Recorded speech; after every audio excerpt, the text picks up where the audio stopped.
There's not a day that goes by that I don't see someone performing my favorite leg exercise, the Bulgarian split squat.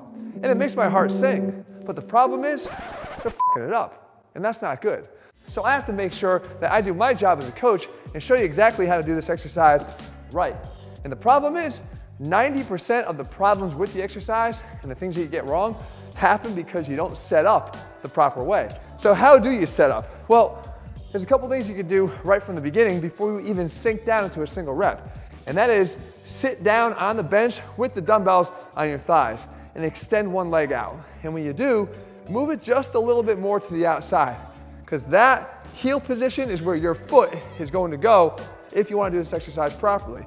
So I put my dumbbells down just like that. I stand up, maintain that same heel position. Nothing's moved.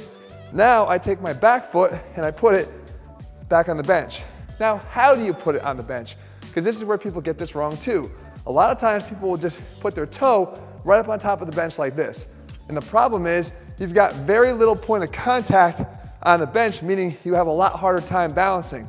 If you could just turn your foot like this, now you've got more contact area with the foot, which gives you more balance. The second thing is, by getting into this position here, rather than straight down on the bench like this, you don't have to have that plantar flexion requirement in range of motion that you might need to do this way.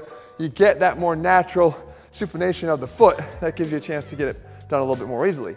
From here, remember the dumbbells are already in place, so all I have to do is drop down and pick them up. And by putting that leg out to the side just a little bit, I create a little bit of a widening of my base of support. A little width between this leg and that leg, which further increases your balance. Now, for those of us who don't want to do it on the bench, you can break out that pussy pad, the one that people shamed you out of using, and put it around a barbell and a rack. And what this does is it gives you a rotating placement for that back leg, which will actually allow you to smoothly go up and down without having to worry so much about that back foot placement. But regardless whether you use that option or the traditional bench, what comes next is your torso angle, and that determines what part of your leg you're actually working. Because if you want to work your quads, you got to stay very upright the entire time that you perform the exercise. Because staying upright is going to force that knee flexion to occur in this angle, which is going to make the quad do most of the work in terms of getting you back to the top. If I wanted to shift this focus to the posterior chain, all I have to do is angle my torso forward, so that when I go down to the bottom, I look more like I'm in the beginning of a sprinter's starting block here. And what that does is it shifts the focus to the back side into the glutes. And when I come out of that, I maintain that same angle of the torso. Now, as far as depth goes, you want to make sure that you're going down to the ground with the dumbbells, but you don't want to rest down there. So if I get down to the bottom and I let go, we don't want that because you're taking the tension out of the working leg.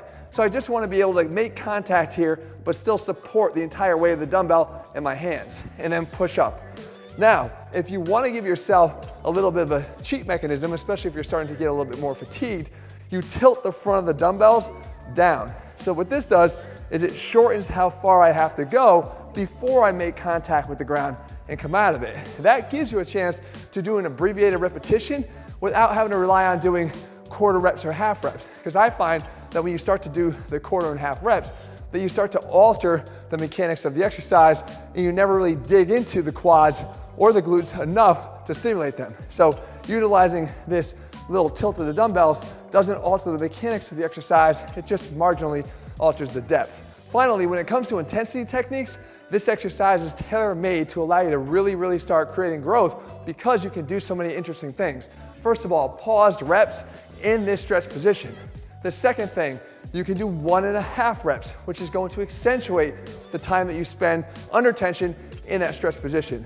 Thirdly, you can do explosive repetitions. You can even drop the weight altogether and perform these as one-legged plyo Bulgarian split squats.